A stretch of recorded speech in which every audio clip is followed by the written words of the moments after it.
Is there a watcher? Is there an observer of experience?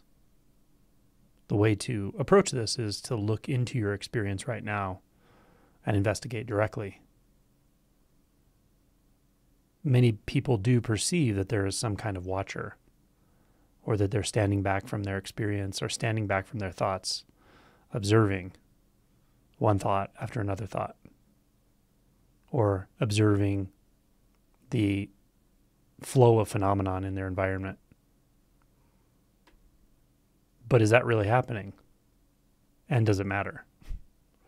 Well, if it's something you're interested in looking into, if you do experience this kind of sense of being a watcher or some universal conscious space or aware space, and you want to see if you can take that deeper, then this is what this pointing is for. So just take in your experience, specifically your experience of thought. What is a thought? Now, when I ask the question, the mind may come up with a conceptual answer. A thought is a neurochemical process, or a thought is an image in the mind, or a thought is some internal narratives. But I'm not really asking for that as much as I'm asking for you to actually go directly to the experience. What is the experience of a thought right now? Just notice whatever thought is there. Alternatively, you can just wait for the next thought to appear.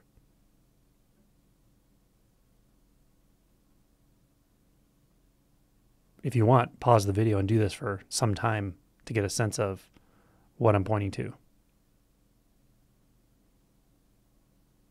Now, if you are able to notice when a thought starts to appear,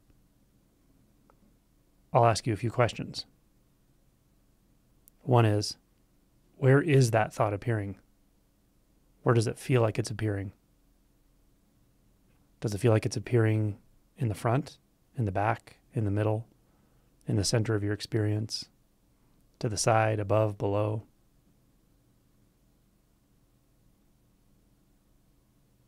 Also, what does the thought seem to be made out of? Can you tell?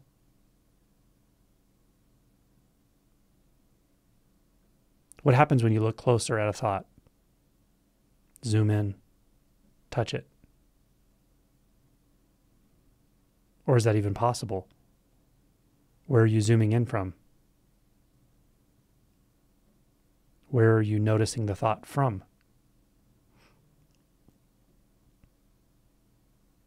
Now understand, what often happens in these kinds of inquiries is the mind will produce another thought. So another thought may say, well, I am consciousness, and the thought appears within consciousness. But that's just the next thought. So where is that thought realized from? Where is that thought recognized from?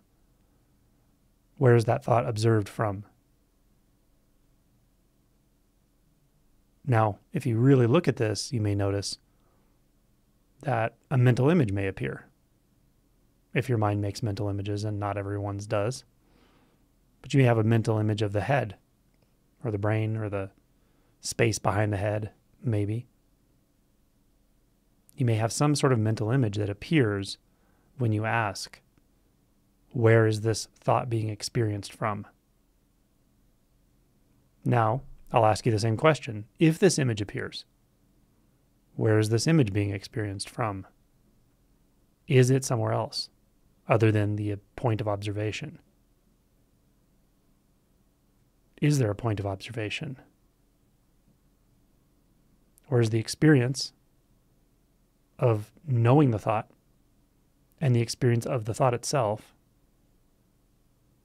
literally the same, such that there is no perceptual distance?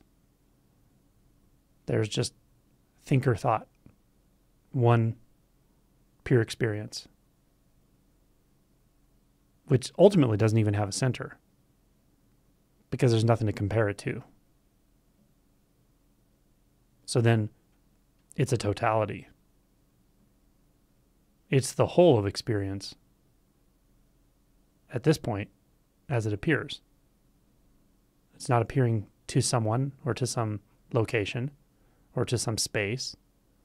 It's not appearing to another thought, although another thought could arise. But if that other thought arises,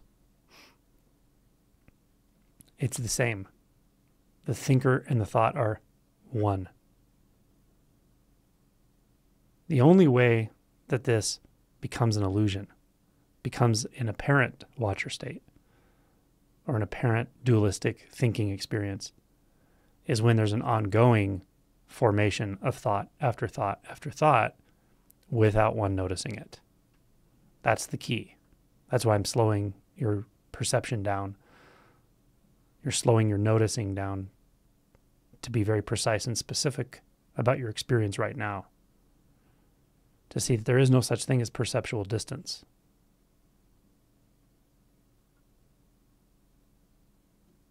There's no vantage point. There's no watcher. There's no distance at all. Thought and thinker are the same. The thought doesn't imply a thinker. Thinker doesn't imply a thought. Thinker, thought are literally the same, one appearing. If this isn't clear, just go through these steps again, listen to the video one more time, and pause it as needed to investigate your experience directly.